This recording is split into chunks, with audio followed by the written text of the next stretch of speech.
उत्तराखंड के अल्मोड़ा जिले का हवालबाग ब्लॉक, एक ऐसा गांव जहां कभी किसान अपनी फसलें जंगली जानवरों की वजह से खोते और पलायन करने को मजबूर होते थे। लेकिन अब वही देवली खान गांव एक नई दिशा में कदम बढ़ाने जा रहा है। जी हां, इसे अब मशरूम विलेज के रूप में विकसित किया जाएगा और इस पहल से न केवल किसानों की आमदनी बढ़ेगी बल्कि गांव में रोजगार भी मिलेगा। जिला योजना के तहत उद्यान विभाग यहां 10 मशरूम यूनिट स्थापित करेगा।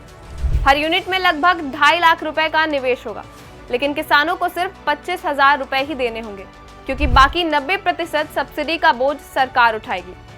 इन यूनिट्स में बटन मशरूम की खेती होगी। अक्टूबर से फरवरी के बीच एक सीजन में 2 से 3 बार फसल ली जा सकती है और अनुमान के अनुसार 1 टन कंपोस्ट से 200 से 250 किलो मशरूम मिलेगा। इसका मतलब है कि एक सीजन में किसान लगभग 1.5 से 2.5 लाख रुपए कमा सकते हैं। पहले मशरूम सिर्फ बड़े शहरों और होटलों तक सीमित था, लेकिन अब इसकी मांग ग्रामीण इलाकों में भी तेजी से बढ़ रही है।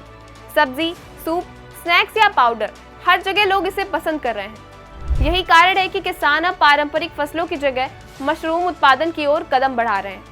और ये सिर्फ देवली खान तक ही नहीं, बल्कि ताड़ी खेत, भिकिया सैंड, सल्ट, स्यालदे और द्वारा हाट ब्लॉकों में भी किसानों के लिए एक नई उम्मीद बनेगा। देवली खान में अब तक बंदर और जंगली सुअर फसलों को नुकसान पहुंचाते थे और लोग पलायन करने को मजबूर थे।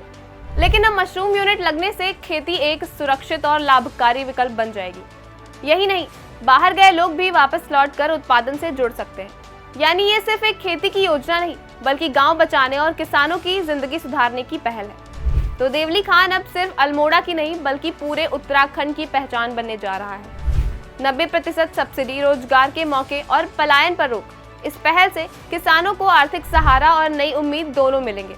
ये कहानी है बदलाव की, मेहनत की और ग्रामीण भारत में नई संभावनाओं की।